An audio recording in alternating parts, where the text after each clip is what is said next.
What's up? What's up? What's up? All right, hold on. I think we are live. I am. One moment. Let me and fix that. How do I stop the stream? Wait, what? This is different. On Pump Fun, it's different. It's different than it used to be. So I am stuck on the screen on Pump Fun. What the heck? What the heck is that? Oh no, it's fixed. Oh no, and it's broken again. Fantastic. Whatever. I think they can fix that. I think they can fix that in post. Hey, let me check in with the Clippers actually real quick. Yeah, they'll just handle that in post. Let me just make sure. GM guys. To the guys, to the Clippers. Hold on. Let me know if you can hear. Oh, perfect. All right, so they're gonna pull from there. All right, great. Cool. Fantastic. Checking something. One quick thing. All right, cool. Bet. And let me go ahead and pull up X and make sure that it is rocking and a rolling. 1 second, chat. 1 second, chat. 1 second, chat. Pin to my profile. Fantastic. All right. Guys, my voice is tired because it's late in the day.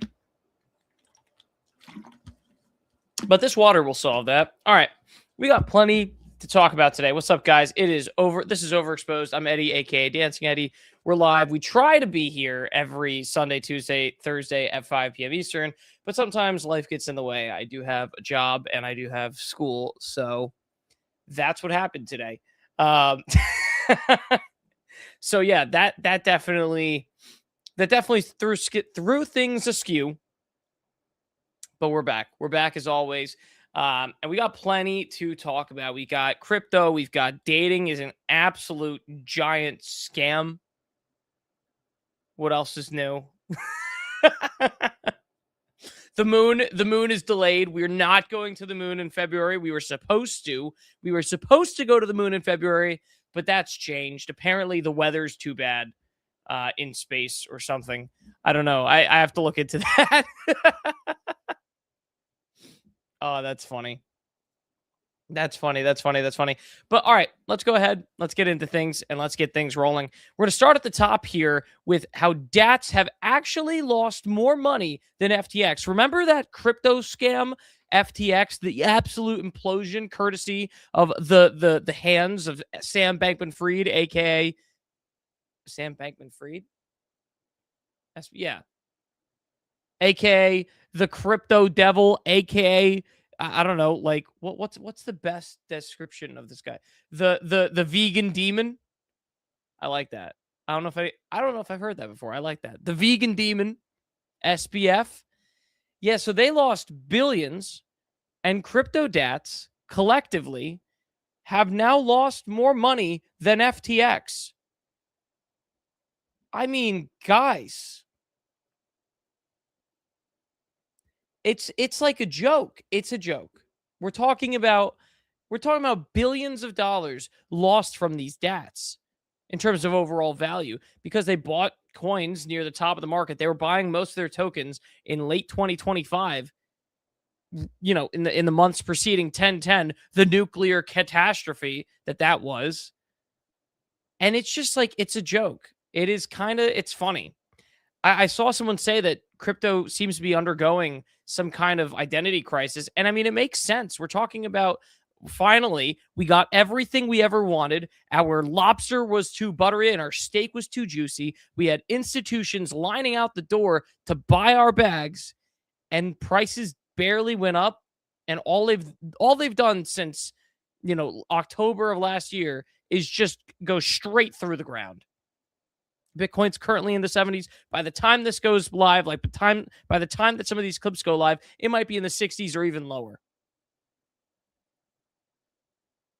And honestly, I think it's a healthy flush. I think it's something that was badly needed. Like we spent years pushing for the institutions. The institutions must be in. The institutions must be in. And now we've got them in, and it's like all you ever wanted, and you couldn't be sadder. Truly fascinating. I mean, a lot of these guys, like Tom Lee, I just think he's over his skis in terms of how he bullposts this stuff. Like, it's not believable. It really is not believable. And when he refers to things like 1010 as a glitch, it's like maybe that makes sense to the wider public, but even then, that's almost damning. Like, what kind of serious financial industry would you trust to have a glitch throw prices into a spiral? Like, sometimes talking down to your audience actually demeans the asset you're talking about in like a really nasty way. By actually explaining what had happened on 1010, or at least trying to piece together the multifaceted breakdown that it was, that actually might make it difficult to understand, or at least, like, how do I say this? By breaking down what happened on 1010 rather than by calling it a glitch, you're able to at least indicate that there's some level of complex financial instruments going on here, right? By saying that about, when you look at the credit default swaps and the movies that came out about 2008 and the financial crisis, it's actually pretty complicated. There's a lot of moving pieces. Some very smart people couldn't have seen that coming, or at least didn't see it coming. Here they were like, it was a glitch. Tom Lee, that's not cool. That's not how this works, my guy. Completely demeans the industry, and in the process is losing an astronomical amount of money and paying himself probably at least like a decent living salary in the process, if not very handsomely. And it's just like comical. We totally lost the plot over the last few years here. It's good. It feels like we're having a bit of a reset. Like, it's a healthy reset. At least my opinion. Excuse me. I'm working on my voice. Oh boy. That's interesting. That's interesting. That's interesting. I'm thinking about what I should say there, or if I should bring that up. I want to. Wait. Wait, does Tom Lee actually get a bonus of $20 million? If that's true, just cancel the stock market.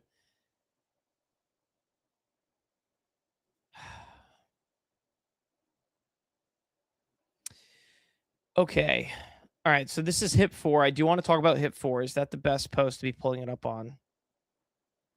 Yeah, let's do it. Jeff from Hyperliquid announced HIP 4, HIP 4. Basically, prediction markets are coming to Hyperliquid. And that is pretty crazy. And also, in my opinion, great news. It's no wonder to see that Hyperliquid has been completely outperforming the market by like leaps and bounds, because this actually, it seems like a good update. Like, this seems like actually a useful product that they're going to be adding to Hyperliquid. With a lot of the HIP proposals, they have to be practically technically ready to go before they get actually proposed and sent live. And it seems like this is pretty much on the doorstep of coming out. As for the perp markets, I mean, we saw with Trade XYZ, they launched a lot of, spot equities, spot metals. They launched spot equities and spot metals, and they've done actually pretty well. Like, the market has actually taken to them fairly well. They've grown to be reasonably solid perp markets, and grown pretty big. So HIP 3 has been phenomenal. I mean, right here, the scale of perp markets, including HIP 3, is massive. Herpes 3. Oh, tough. Hyperliquid is undervalued at $7 billion versus Polymarket's $10 billion recent round. We're going to get to that. My thought is, unequivocally, having prediction markets on Hyperliquid is a good thing. I think that's a good angle for Hyperliquid to take. Might as well add it as an option. It also opens up unbounded options, right? Like, I have a friend that's doing some serious research on prediction markets, and he's finding that from a perspective of cost, like on sheer cost, those poly markets that you've not been trading, right? Like is Bitcoin going to be over or under $80,000? Yes or no? Over those poly markets that you've not been trading, is Bitcoin going to be above $80,000 at X time? Yes or no? Those markets are actually arguably cheaper than perps markets. Like, you'll pay less to get the same return for being right or wrong on those markets as you would on a perp, which is really interesting, especially for institutional capital, where they can actually do the math regularly and at scale that makes sure that they are like nailing the pricing when they're making their trades, so that they are executing at the best possible price for the exact type of financial expression that they want. So there's something real to be said here about prediction markets entering the hyperliquid arena. I think it works. Like, I think it's going to work. I'm very bullish on this, actually, personally. And I'm someone that's not been like screaming hyperliquid from the top of my, from the rooftops. I actually despise the .HLs. I think they're a terrible community. But this is smart, and I think this works. Not to mention, I don't know. Like, I would be very curious to see who ends up deploying. I wouldn't be shocked if Polymarket deploys. I wouldn't be shocked if Kalshi deploys. How much hype do they need to hold in order to deploy, et cetera, et cetera? How much money could this actually generate for Hyperliquid? Maybe a ton, maybe not that much. This is also really interesting in the light that just as of last week, prediction markets started winning in the courts again. Or at least looked like they might, because they had been losing in the courts for months. And then out of nowhere, the CFTC is like, actually, wait a minute, we might make some rules that you guys might like. So this is phenomenal timing by Hyperliquid. Things are looking good. And I'm bullish, personally speaking. But also, I'm going to bring the bear case. All right, let me bring the bear case. Where is Noah? Where's my guy, Noah? One second. I have to find this. I have to find the bear case. Because I follow this excellent guy. One moment. Ugh. Da da da da da da da da da da da da da da da. Oh, that's not it. Da. Almost there. Almost there. Yes, found it. All right, perfect. So this is Noah, Trader Noah. He's on the investment team at Thea, okay? They are a brilliant group of researchers, and I met this guy, and I will tell you, this is one of the most impressive minds that I've personally met in crypto. He was asked about hype.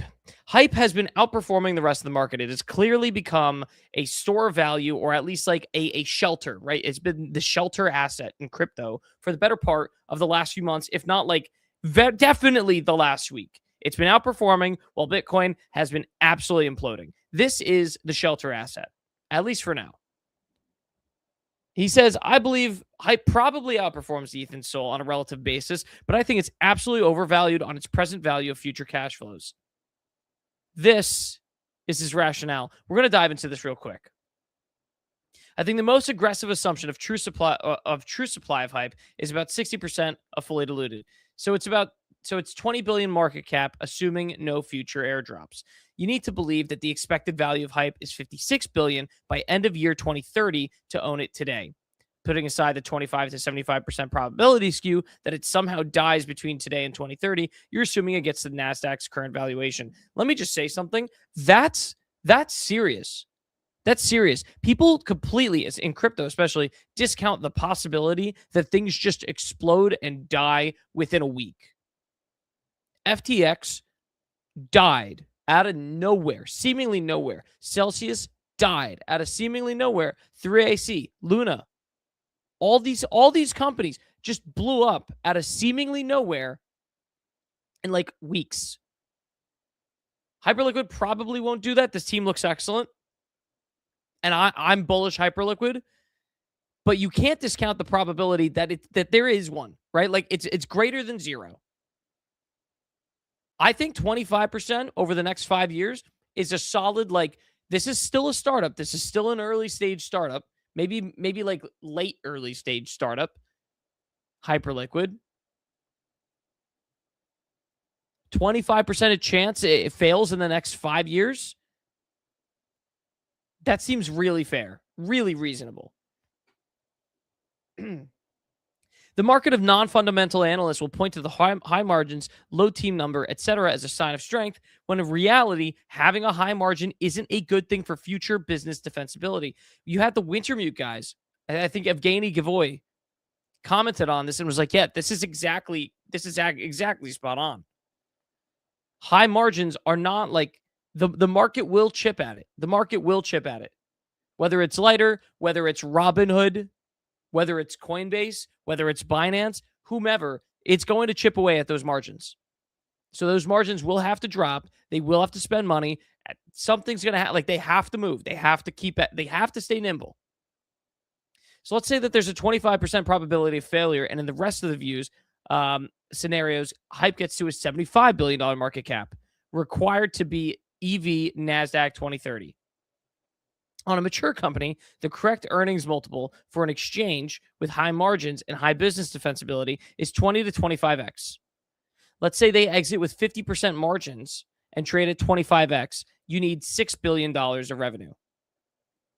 I'm giving you aggressive assumptions partially anchored to the last century of financial history around competitive dynamics of all markets. I understand that people will say margins are going to be higher than 50%, or it's doing $800 million of revenue, and it was doing over $1 billion earlier. So $6 billion isn't that hard to get to, but that requires the future to differ from the past of financial history in ways that none of these people have attempted to form a coherent argument for it. That's what I'm saying.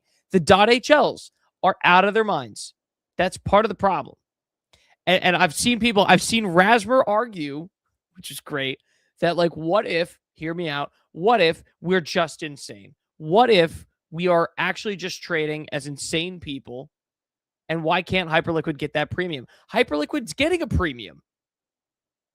There is a multiple. We're giving Hyperliquid the insanity multiple. Look, my thought is, I agree. I am bullish Hype. I want to be buying a lot of Hype.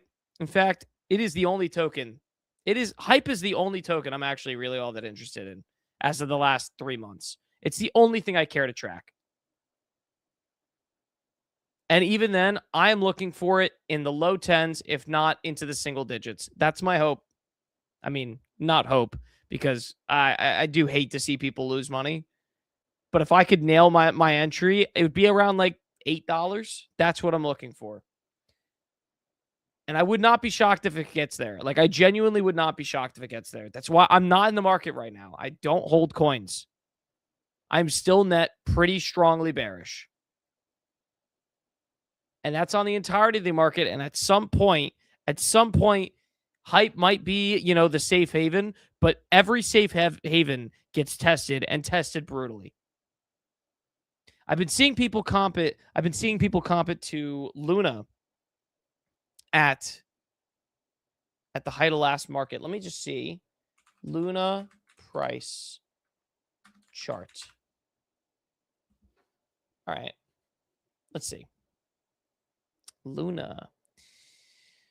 Oh, this is about to be one of the worst things I've ever seen. Let's see here. Can I get an all-time? Kind of hard when I'm working on like a little square here. All right, hold on.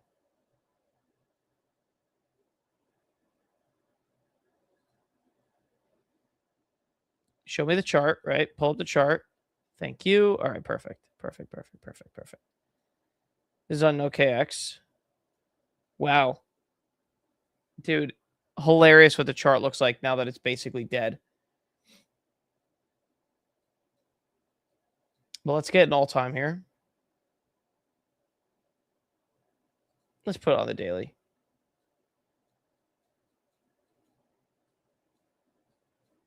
Oh, wow. Yeah, that doesn't even go back that far. All right, let's try it. Let's try it. Hold on. Hold on, chat. Work with me here. Work with me here. Work with me here.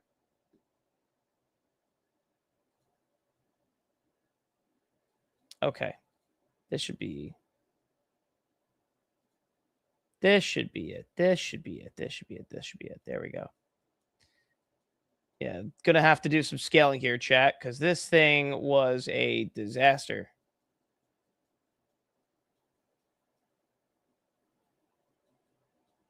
Holy crap.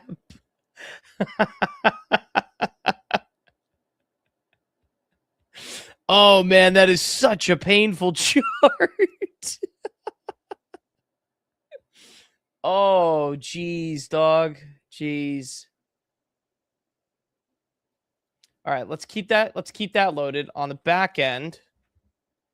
On the back end, I'm gonna go ahead and load the Binance, the U, jeez, BTC USDT chart for Binance. Perfect. Let's put that also on the daily. Hold on 1 second, chat, because I have to show you for you to understand.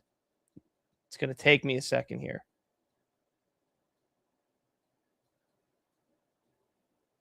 Okay. So let's see. Where is this? So this is Luna. I've been seeing people compare Hype to Luna at its last all-time high.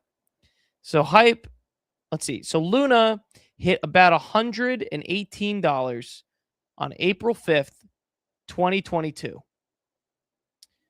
BTC at that same time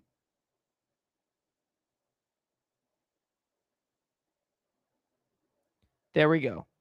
BTC at that same time in 2022 was hitting its local top on the latter half of a come down before it imploded again. Huh. And oh geez. Oh my god. Okay, I'm seeing why people are saying that it's giving them the same vibes, because Bitcoin just hit a local top on a come down and has begun imploding again. Dude, I'm not going to say that this is what's going to happen with Hype, but I can understand why people are saying that Hype and Luna give remarkably similar vibes. That's tough. That is a tough look. That is a tough look.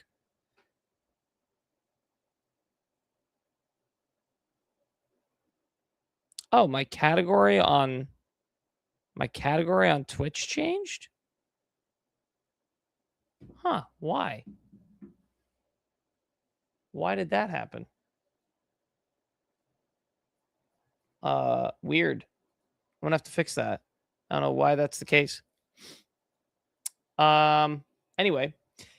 Yeah, I don't know, like I don't want to say that Hype is Luna 2.0. It's not even close. Luna, if you actually read the docs, the difference between Hype and Luna is that if you actually read the docs on Luna, as I did, I remember reading the docs on Luna in like February of 2022, maybe March. And it was very clear that that was a protocol that was paying out money from like some guy's wallet, Do Kwon's practically. And that was it. Like that was the whole business model. That's why everyone cared. And at some point it was going to run out of money. That wallet was going to be empty and people were going to bail. That was obvious. Hyperliquid is different.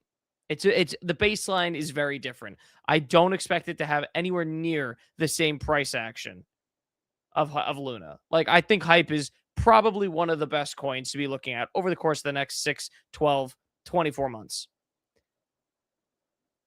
But looking at these two charts and seeing precisely where Luna topped, where Luna went for an absolute screaming all-time high at $118 before it plummeted over days to sub $1. and seeing that that happened at basically the exact same time that happened about here, right as Bitcoin was, a few months off of its own all-time high and looking like it's about to plummet further. Basically the exact same, like these charts are also scarily similar. Doesn't look great. I could see some pain and hype. I could see some pain. The .HLs must suffer. That's my thought on that. Let's keep things rolling. Let's keep things rolling, huh? Let's keep things rolling. What's the worst that could happen, huh?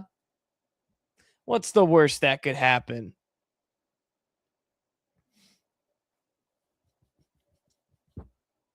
Let's see. What time is it? We got another like 30 minutes here. We got some time. I'm going to come back to this if I need to.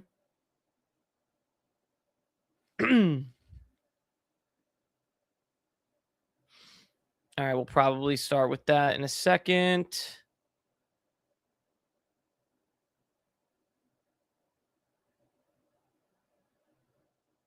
Okay, we'll talk about that. We got lots to talk about today. We do. We really do. Oh, geez. Yeah, this is going to be a disaster. All right, we have a lot to go through. Let's just start like this. All right. Let me scroll a bit because Murray Hill guy has been on an absolute bender the last 2 days.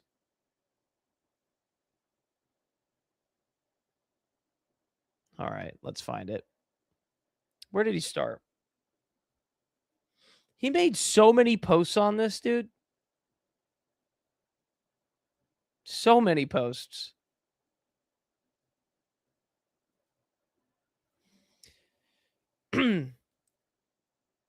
Murray Hill guy has outed the absolute hell out of Hinge. Like completely destroyed Hinge. Dating apps are a scam. As is let's see. Dating apps are an absolute scam, as Murray Hill guy has gone on to demonstrate in vivid fashion over the course of the past week. Like it's just been brutal. He pretended to be Mads Campbell. I've spoken with her once. She seems to be very nice. But he pretends to be Mads. Mads is a very pretty girl. So like that's the baseline.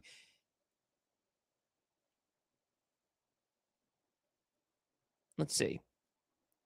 This is the account he's working with. He's running it like an actual account, like a genuine, real account. And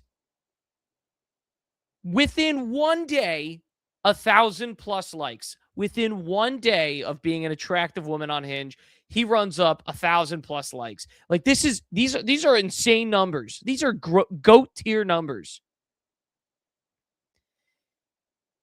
He went on to do an actual breakdown of a lot of the guys that were liking the account. Like he breaks down who are the types of guys, what kinds of messages are being sent, and spoiler alert, it's tough. It's tough, lads. It's not looking good out there. She's averaging a like every 1 to 2 minutes. Like, how do you, as a woman, like, how do you deal with that? I mean, 1, notifications off. 2, that's got to do some damage to your psyche. That's insane. A like every 1 to 2 minutes? Forever?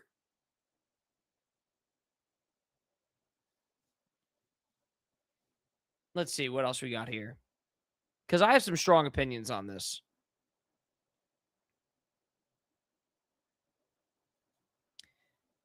I mean, this is tough. Like, no matter what time of the day, he's just constantly, the influx of likes is just nonstop.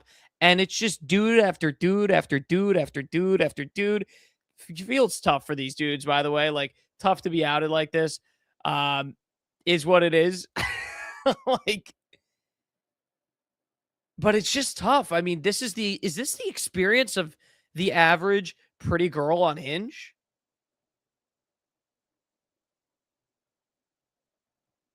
total mask off moment. Like, this is what the dating apps have done to society. And I have an actual, like, I have a bit of a rant on this, but I just want to make sure I cover this adequately.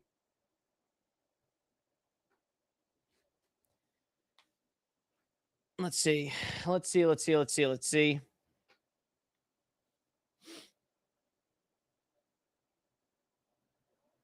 He ends up, let's see.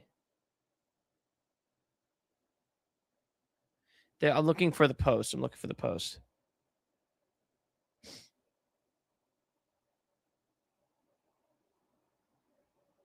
Oh, this is actually very important. Give me a second. Because he gets banned. I'm like trying to piece it together for the Clippers, so hopefully this helps. Oh, this is the main thing I wanted to talk. Okay, perfect, perfect, perfect, perfect.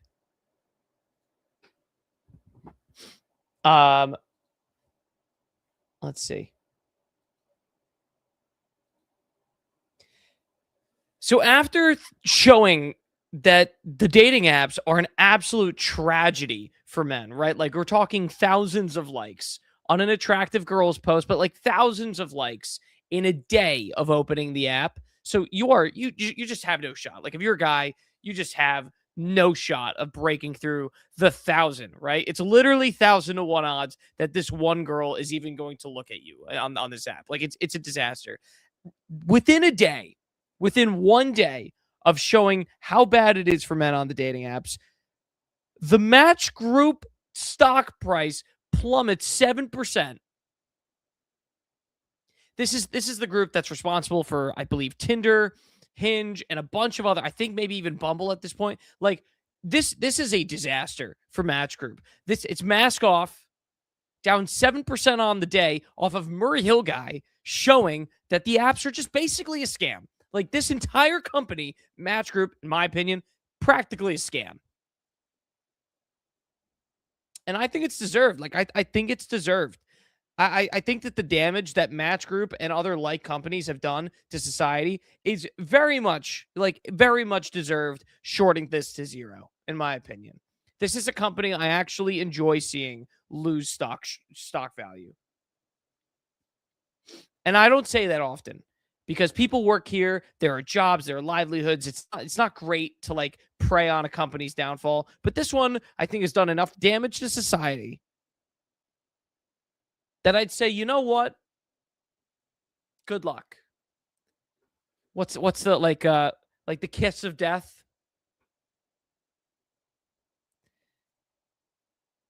I'm gonna keep going on this before I get into like my opinion set on this. Let's see. God, jeez. Jeez, dude. These are brutal. He's been banned from Hinge. He's been banned from Bumble. They just do not have the time of day for him to be running a fake app, which a fake account, which in fairness is against the terms of service. But it's also definitely because he is exposing the absolute crap out of these apps, like completely dumpstering them, rightfully so. And unfortunately, showing that a lot of guys in the process have no riz. Like, a lot of guys pull up these apps, have genuinely no riz.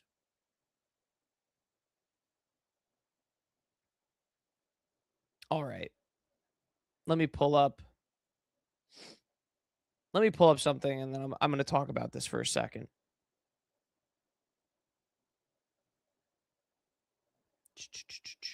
Dude, he really went off on this.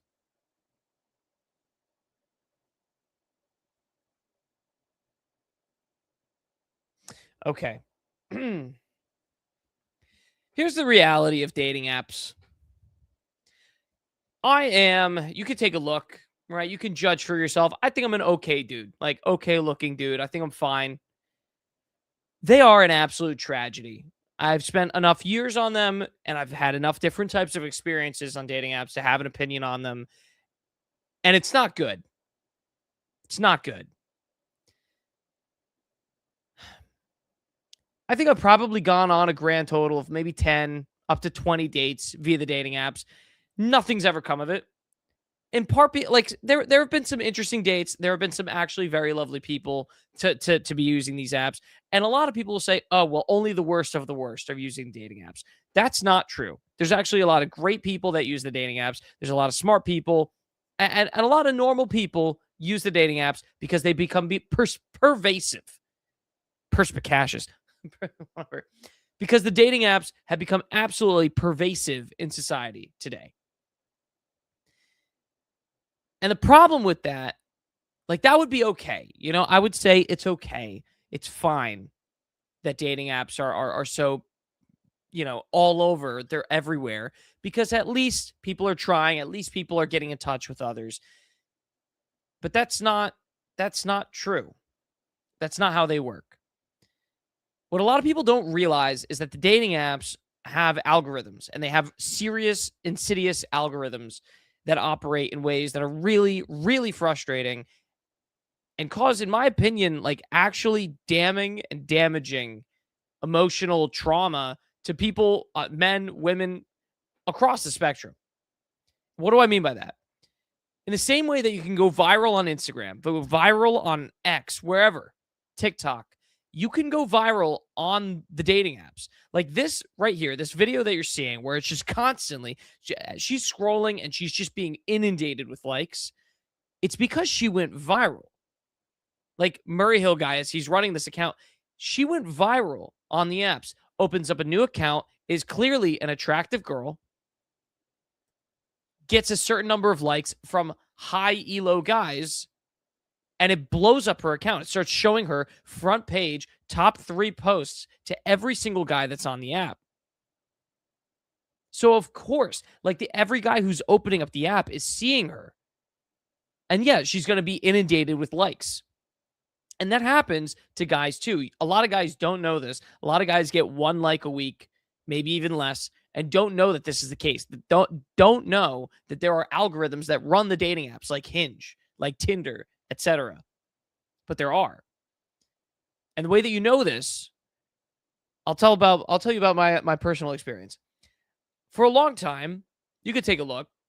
I'd say I'm okay, but I'm not Chad McChaddington, all right? I'm not a Bradley Cooper, all right? I'm fine. I'm fine.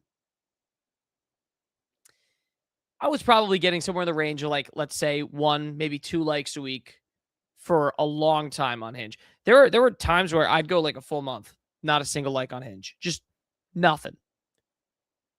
And I thought, dang, man, like, am I really that tough to look at? But the answer is, I just didn't have great riz in a lot of the messages I was sending out. Like, a lot of the messages I were sending were just not great. We're not getting any traction. And especially when you see this is what women have to deal with on these apps, like thousands of likes in a day. Yeah, it's not surprising that if my messages had to just get better. But then they did.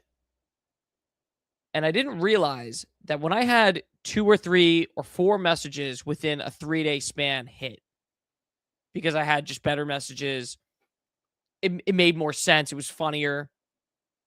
I had 2 or 3 or 4 messages hit in a 3-day span, and Hinge took that as, oh, this guy's actually attractive.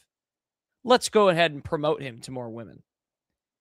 And within a week, after years, and I'm telling you, years of not matching greater than 20 people total, I got 100 likes in a week.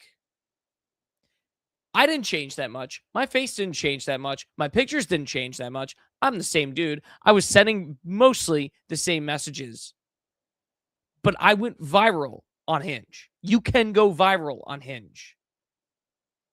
And you can go viral on Tinder. And people don't know this. And people base their personalities and their emotions on Hinge. They're like, dang, I guess I'm not likable. I've had people tell me, well, I've been on the apps for a long time. I've not matched with really anyone in a while. I guess I'm just unlikable. And the answer is no. You're actually just getting you're getting hidden by the apps because the apps don't think you're likable. So you get into this vicious cycle where you're not getting shown to anyone. You're not getting opportunities to show the app that you're actually an attractive person for one reason or another. And you are actually getting hidden. That's how it works. Heathen, I'll answer you in a second. And then people will tell you, oh, you just need to be yourself on these apps. You just need to be yourself. Meanwhile, that's completely wrong. That's like completely terrible advice. The best advice for how to use these apps is you want to make yourself as available as possible to as many different types of people. You want to have as few disqualifiers in your profile as possible, and you want to be funny. That's just the simple math. What do I mean by that? As few disqualifiers as possible. Do you put on your profile that you smoke, that you drink alcohol, or do you omit it? The answer is you should omit as many things as you could possibly omit. Because anyone that's like, "Oh, I don't like people that smoke," you're not in their, like, you're completely filtered out. You're not part of their algo. So you're not catching their likes, and they're not boosting your own algo by liking you. For the short guys out there, my guys, oh, why don't people will be like, oh yeah, you should just put your normal height because what, they're gonna just filter you out in person. That's not the point. The point, lads, is that if you put yourself as 5'7" on the apps because you're really shorter than that, at least you're not getting filtered out at 5'7", and you're catching likes at 5'7". That someone who would like you if you're 5'4" or 5'7" is still seeing you. That's just how it works. Like you can't cut yourself out because it's algo based. In the same way that when you go on Instagram, you wouldn't, let's see, you're going on TikTok and you're trying to be a TikTok influencer. You're not going to say, oh, I should make my content as small and unlikable to as many people as possible so I could find the one person who really likes my content. No, generally speaking, you want to make content that's appealable to as many people as possible so you could find your community. Because otherwise, if it's not going viral, if it's not hitting the mass audience, you're not going to find your community. You're not going to find your community if you're looking to find only one person and no one knows you exist. That's how these apps work, but people don't realize that. It's insidious. And it's tough. Like, look, I'll just be honest, okay? I'm probably 5'4". My license says I'm 5'5", and on the apps, I'm 5'7". But you know what? Game is game. That's how it's done, and it works. It doesn't filter me, and it gets me in the door. And then afterwards, we'll handle all the other stuff when we get there. And that's just the reality of how these dating apps are genuinely designed. I've had friends in sales. I've had friends who work at these apps tell me that this is exactly how they work. The most damning story I ever got from these dating apps, I post a lot on Twitter. One of these guys who runs one of the dating apps saw some of my posts. It was like a mid-level dating app. One of the, like, if you aren't on Tinder, Hinge, or Bumble, one of the others. I won't be specific, but one of the others. He runs it. He's the CEO. He's the founder. He reached out to me and he said, hey, man, I saw your post. I would love for you to give my app a try. I'll give you God mode. And I was like, excuse me, did you say God mode on a dating app? This is supposed to be like where I find my wife, right? Like this is supposed to be an active balance, right, between men and women, where men and women meet each other naturally. And it's just like, oh, wow, we have similar interests. Thanks for putting those settings on your profile. Oh, I'd like to talk to you. And you have a good conversation. But no, I was told I could be put in God mode. They developed a God mode for this dating app so that you're supposed to get more matches, more people show up. Suddenly you have tons of people to talk to. It's like those casinos that give you $1 million of fake money and tell you, oh, just go gamble your $1 million of fake money and then just post like you made millions of real money and just advertise that. Like that's what these apps can do.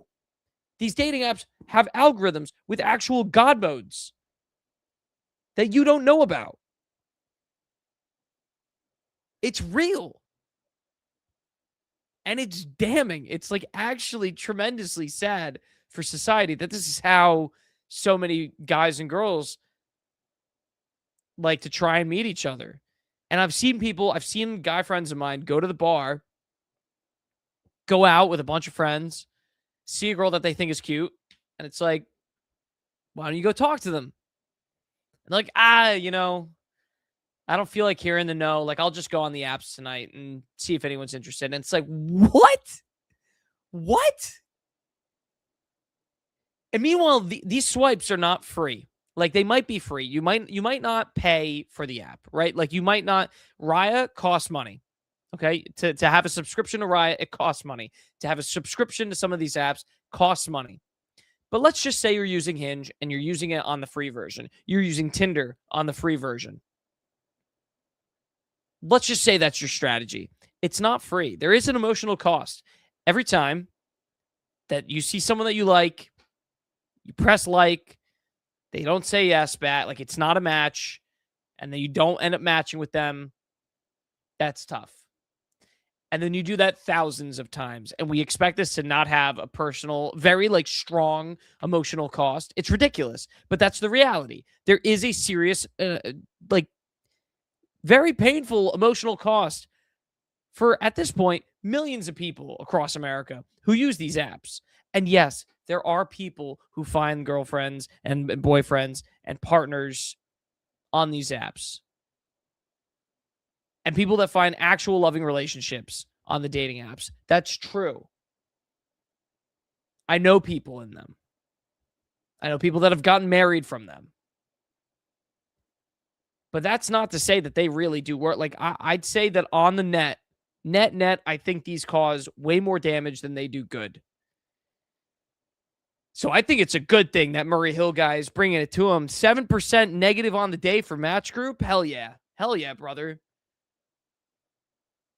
Oh, man. It's like, and I'm going to say all this, and I can be as mad as I want about it and rant all I want about it. And at the end of the day, it's like a casino. It's like a draw. Like, I'm probably going to just stay on the apps. Because what else am I going to do, right? It's if you want to take it logically, it's another vector. Can I go out? Yeah, but I could also still have the app. Could I join a run club? Yup, still have the app. It's not like I don't necessarily have to delete it. But maybe I should. Maybe it is a net drain on my own life. Who knows? Who knows? I do think this is one of those things. Like, I strongly suggest, if you have time, look into The Beautiful Ones. Look into The Beautiful Ones. It was a rat study. Very interesting. Look into it. And then think about the dating apps. And think what parallels you could draw. Because there are some strong ones.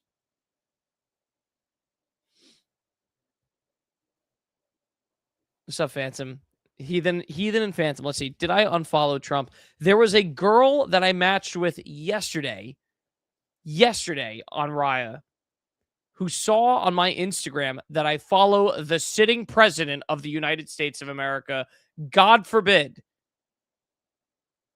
I just follow him. And that was too much for her. She unmatched. Like, I don't even agree with all of his policies. What do we talk? That's just following the sitting president of the United States is too much. What is dating in the United States anymore? Phantom, remember when I was on your Pump Fun stream with your... That's funny. Your is strong. The use of your there is strong. But she's nice. I still like her. She's very nice. But that was funny. Good callback. Good to see you, by the way, Phantom. I hope you're doing well. If anyone's watching in the comments and you see Phantom, guy is brilliant. One of my favorite follows. Very smart dude, and very much appreciate his content on the timeline. Yeah, it's just tough to me. I have such strong opinions on this. I think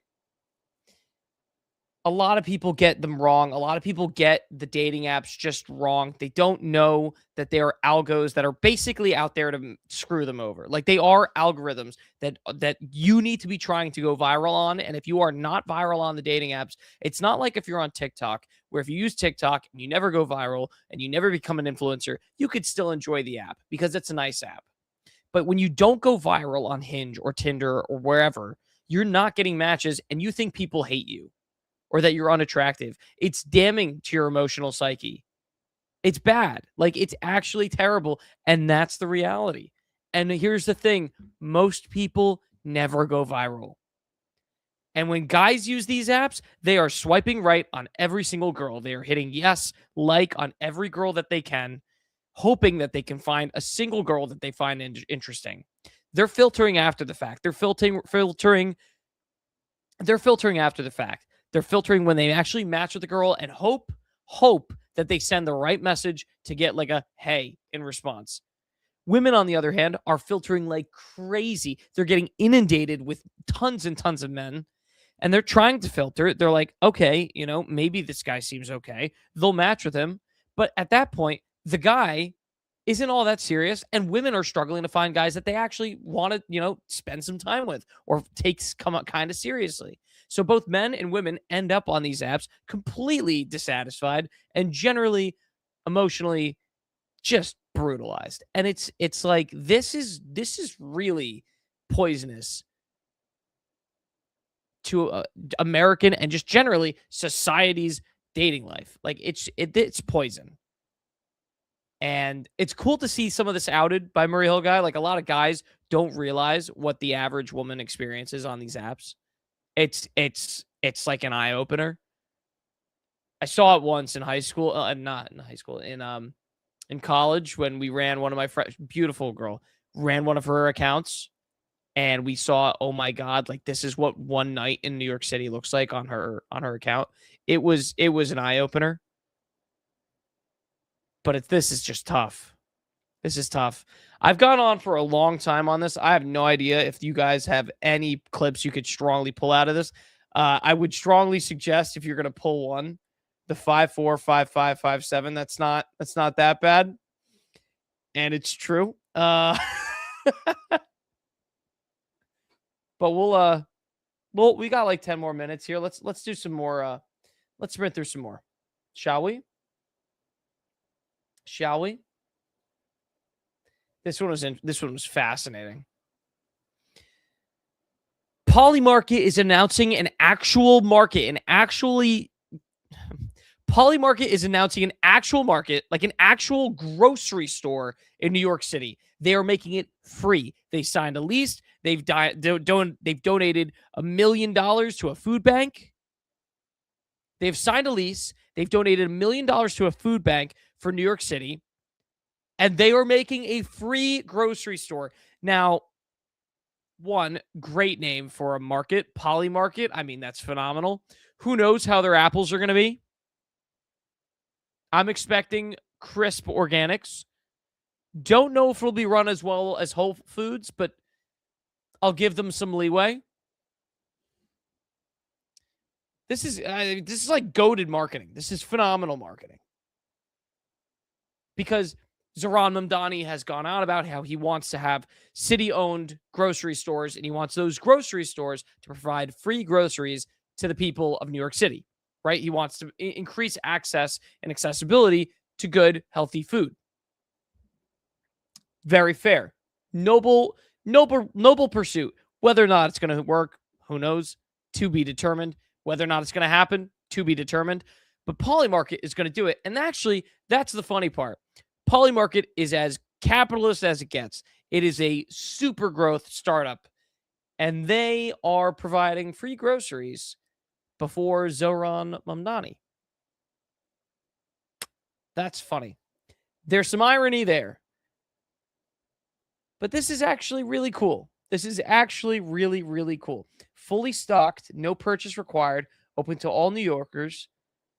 It's February 12th. Oh my gosh. February 12th. This is coming up.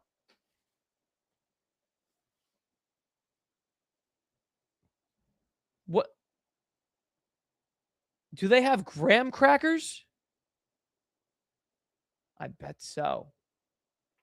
I wonder if they sell bison. That's kind of like that's how I judge. That's how I judge a supermarket. Does it sell bison? Bison, by the way, phenomenal. Incredible lean meat for my guys who are bulking out there. Polymarket has been on an absolute goat run of advertising. Like, actually incredible work. I got to say, hats off. You guys are killing it. And this is what marketing is nowadays. You have to find things like you can't just run up cool ads anymore. And Super Bowl ads are cooked. They don't even run them on the Super Bowl anymore. They run them 3 weeks in advance. Everyone sees them well before they're important, and it's a joke to me. But this is different. This, they're buying a grocery store. Name me another brand that's done anything like that. The funny part is, clearly there was an insider leak here. Okay? Let me pull this up. Hold on. I'm going to pull this up. Also, Heathen, I'm going to check that out in a second. One sec. One sec.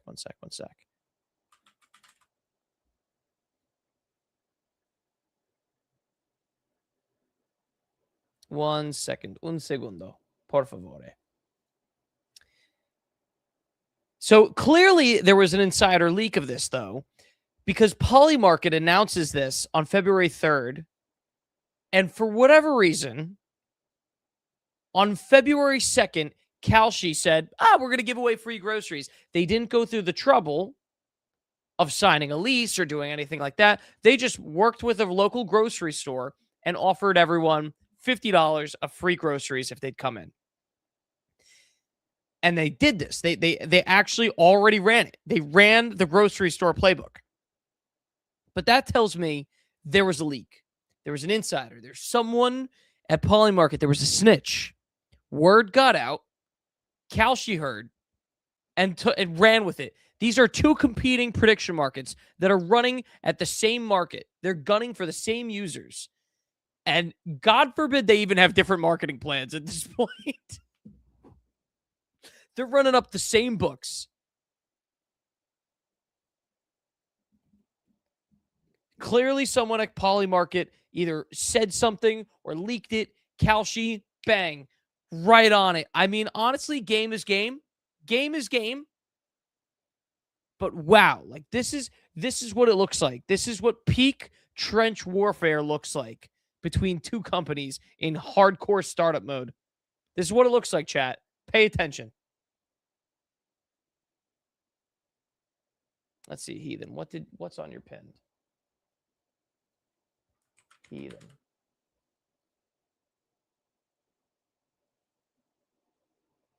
Oh, cool. Send crypto when there's no internet. Oh, that's actually quite cool. Sorry, my contact just went out. Give me a second.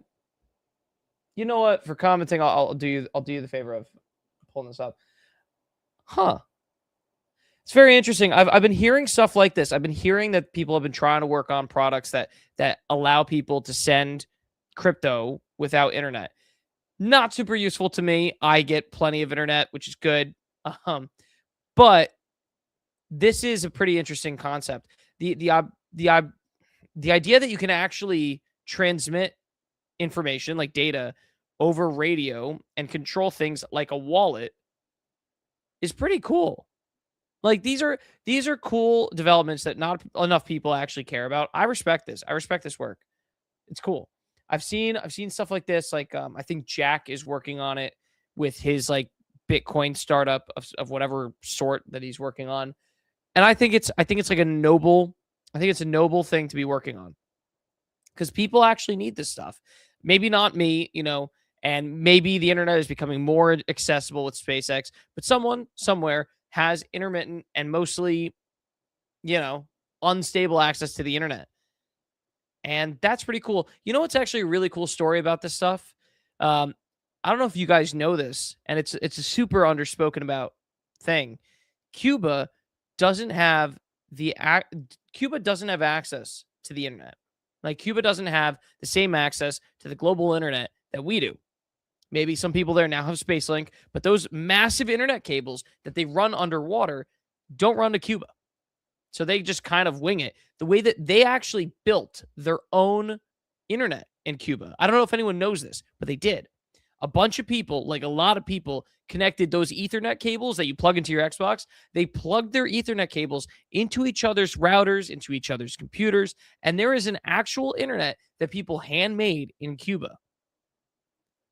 And a couple guys here and there go out into the real world, practically, get actual internet, like get actual data, movies, whatever it is. They pirate a bunch of stuff, a lot of content, a lot of media, put it on their own computers, and then share it via this mesh that they literally physically hand built a mesh in Cuba that is their own internet. And that's how they distribute content. It's a real thing. So stuff like this concept here that you're working on, Heathen, it's pretty interesting. Respect, genuinely. Stuff like this where you can actually build mesh networks out of pre-existing material. It's real, and it's actually really cool. You don't need it. It's one of those things like you really can just do things. You'd be surprised how far you can go by just tapping into stuff that's already freely available. The internet, the world is hackable. The world is hackable. I'm with you, Heathen. This is cool. So, good work. Respect. All right, let's see what else we got. I think I've got like one or two more things I want to point to. Let's see.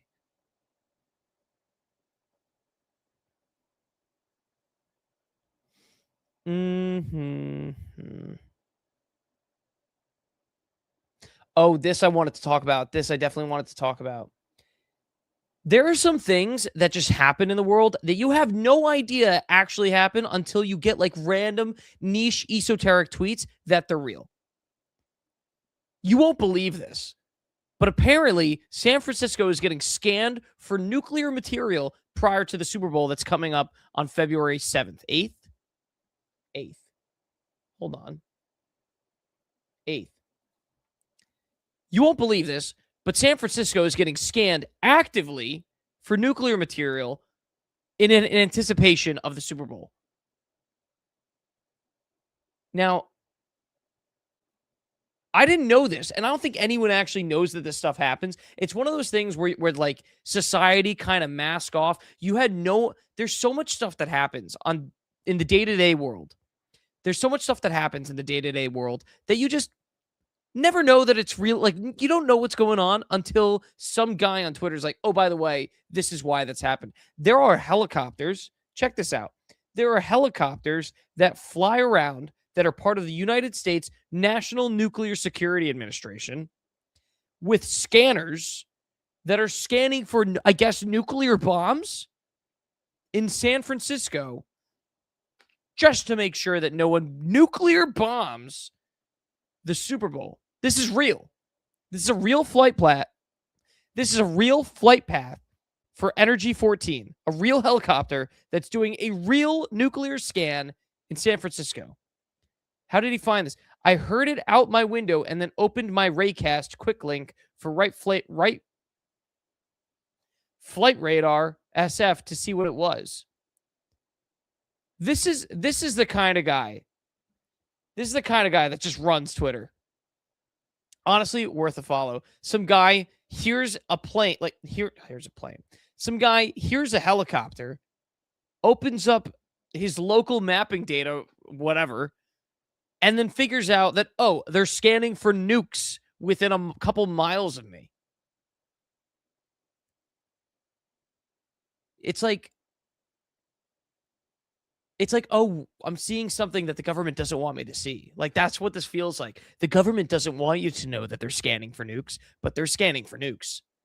They're actually scanning for nukes. It's not even a joke. Did you know that the government does this? That they fly helicopters in like zigzag patterns to just scan for nuclear bombs within a couple miles of your house? They do. Apparently. Crazy. Actually insane. What else we got? Anything else I could run through? Some of these are just not worth responding to, but I flagged them. Yeah, this was tough, but I don't have anything strong on this. I mean, I will just say, what kind of, this is not the Minecraft that I grew up with. Like, this is just, why does Minecraft need to have these politics, man? Like, what's the point? What's the point? What a disaster. It's like completely missing the mark. What else?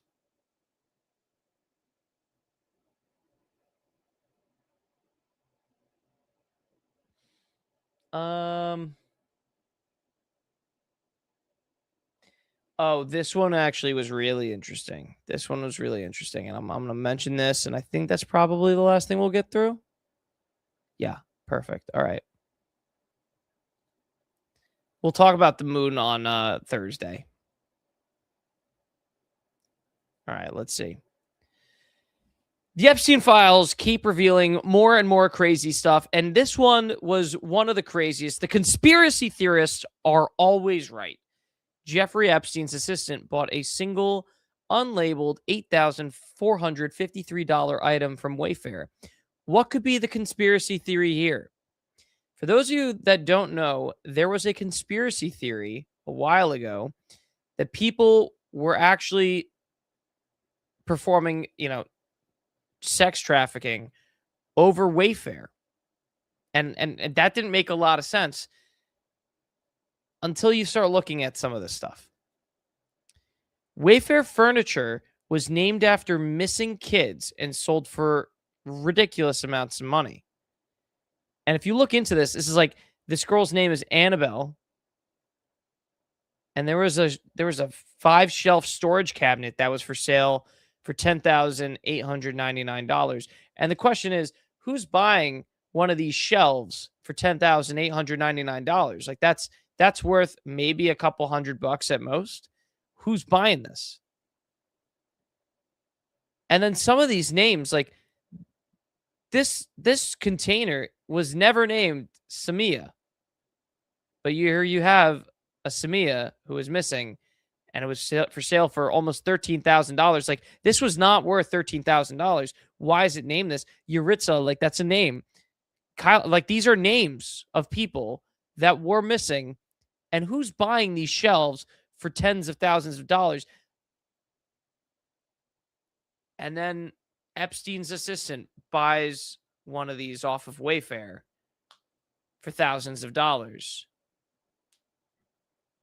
And maybe the conspiracy theorists were right. Maybe there's something there. And that is chilling. That is actually chilling. I don't like that at all. I really hate it. It's like definitely disgusting. I mean, dude, like, this is terrible. But it seems like the conspiracy theorists might actually have been right. Again. Don't like that. I don't like that. I don't like that at all. All right. I think that's probably good to go. Chat, I think that's probably good to go. Yeah. I think we're gonna end that here and keep things rolling for the night. And I'm thinking. Yeah, we'll be back on Thursday. Chris, you wanna just bring this one to a close? We're gonna be back on Thursday, 5 p.m. Eastern time. If you guys enjoyed the show, you know the deal. And we'll be back then. All right. Bless, guys. Let me make sure Chris is here to end the show. Oh, that's hilarious. Krez. Okie dokie. Close it out. Oh, there we go. Okay. Peace, guys. That's so funny.